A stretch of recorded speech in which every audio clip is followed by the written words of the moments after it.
রমজানে ঘুরে দাঁড়াও, রমজানে পরিবর্তনের ফিকির করো।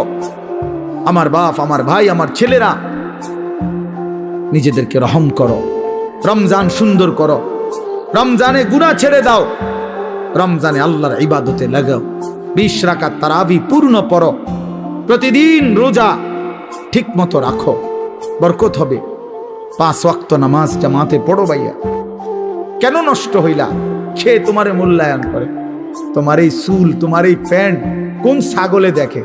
তুমি কো এই সমাজের কোন ভদ্রলোক, এই সমাজের মান্যগণ্য কোন মানুষ, দিল দরদি, দিন দরদি কোন মানুষ তোমার ঘরে দেখে? কেউ কোনোদিন তোমারে ডাকছে কোনোদিন যে বাবা তোমার এই অসাধারণ চুলের জন্য তোমারে ধন্যবাদ? হ্যাঁ, তো তাহলে সে সামান্যতম, আমরা তো মনে করেন একটু অনুভব করি, কথার কথায় অহংকারের জন্য বুঝাইতেছি না, যেন আমি এটা অনুভব করি আমরা যে অনেক মানুষ আমগরে মহব্বত করে, মুসাফা করে, হ্যাঁ, মাহফিলের জন্য বলে, তাহলে বোঝা গেল আমি অনুভব করি যে আমার অনেক মানুষ মহব্বত করে। আমার কথাটা বোঝেন নাই? অনেক মহব্বতের যে কি পরিমাণ যন্ত্রণা, এগুলো এই নজরুল মোহাম্মদ এগুলো দেখলেই বোঝা যথেষ্ট। গমে আশিকি তেরা শুকরিয়া, এইটার অর্থ এইটা। গমে আশিকি মানে হইল ভালোবাসার বেদনা, ভালোবাসার যন্ত্রণা, মহব্বতের যন্ত্রণা।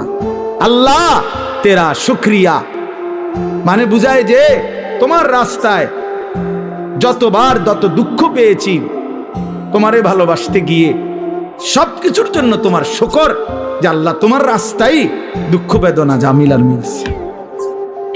তো এই জন্য ভাইয়া তোমার তো এটা অনুভব করা উচিত, তোমার তো এটা ভাবা উচিত যে আমি যে প্রতিনিয়ত চুল পাল্টাইলাম, ডিজাইন পাল্টাইলাম, ফ্যাশন পাল্টাইছি, তো মানুষে আমারে কিতা কয়? আমি তো অনেক সময় বলি যে তোমাদের সমবয়সী ছেলেরা যখন তোমারে বলে দোস্ত তোরে সেরকম লাগে, তো তুই জিগাও না কা কি রকম? আমিও তো মানছি তোরে সেরকম লাগে, কিন্তু সেটা কেডা? মান হুয়া সে, সে কে?